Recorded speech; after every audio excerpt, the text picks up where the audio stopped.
Out of the two most important things in this workshop today that I want to share with you is this. That sex is beautiful. Sex can take you to another level of consciousness, take you towards divinity, but it all depends upon how specific and particular about the choice of partner. If you dive into bed with something you met at the bar, and you don't know the energy, you don't know where it's coming from, if you're not sensitive to that energy, I tell you how sensitive I am to energy. Just to give you an example about my sensitivity to energy. About 6-7 years ago, I'm entertaining two friends of mine from Russia, the supermodels, and they're working with the elite agency. And I tell them, okay, now this is the last nightclub in Mumbai, and there's nothing else after this. And it's going to shut at 3 o'clock. This is 2 o'clock, so we have 1 hour, enjoy. So we enter, and then we go to the bar, and we order our drinks. Now we've just ordered the drinks, and the hair at the back of my neck stood up, and I had goosebumps all over my body. And I immediately turned around. There was a group of 6 or 7 guys who just walked. I just looked at them. I turned to my friend. I said, listen, we gotta go.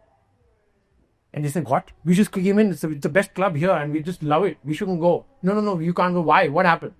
Now, to talk about aura, energy to something, everybody doesn't understand it. So you don't even try to explain it to most people. It's okay to talk about it as the Bali spirit first.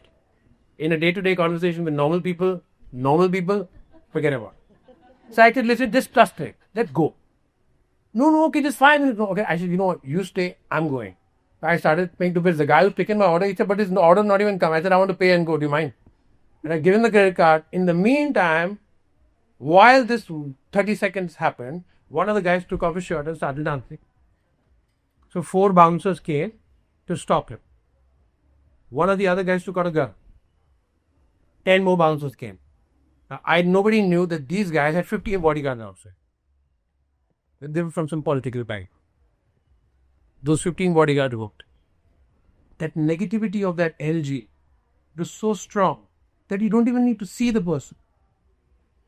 You don't even need to have a direct confrontation. If that energy is negative, I was shooting for a show 3 or 4 years ago. And in this huge studio, the massive studio, I'm talking to somebody here and I could feel this big black blob walking.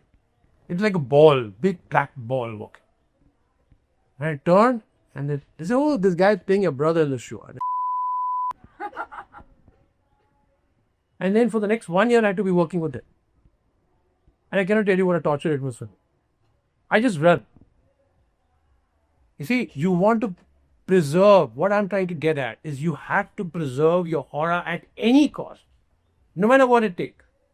Do you know in India, we don't shake hands, we do namaste. Why? Is it because you're not civilized? No. It's because we don't want to pass on the energy. You go to a party, you shake hands with 100 people, you're finished, you're depleted. You do namaste, you're fine. Right? That's how important energy is in reality to all of us. So, coming back to Barcelona, intuitively, even without studying the subject of spirituality and sex and the connection with it, I knew intuitively, even then, that I would not share my body with something that I'm not comfortable with or in tune with or in sync with. And that's the whole point we all need to understand. It's not about jumping into bed and having a great time. It's about sharing the energy. And that energy, just for your information, stays with you for 7 years. You need to work for 7 years to take out that toxicity. It's that powerful. You shake hands with somebody bad, you can go home, put some rock salt in a bucket, have a bath. Or go to the sea, there's a lot of salt in it. Sea's got naturally salt, some more than the other. You dive into the sea for 10 minutes, you're fine. But you have sex with somebody, 7 years of hard work to get rid of that entanglement, the spiritual entanglement.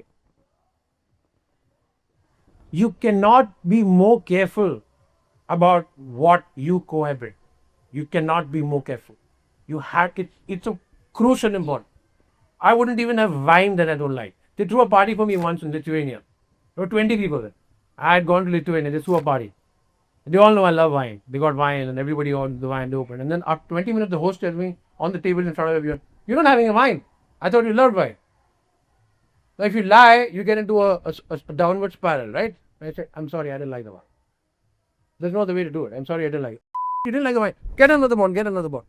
You open another bottle. And I took a sip of it. No, I didn't like it.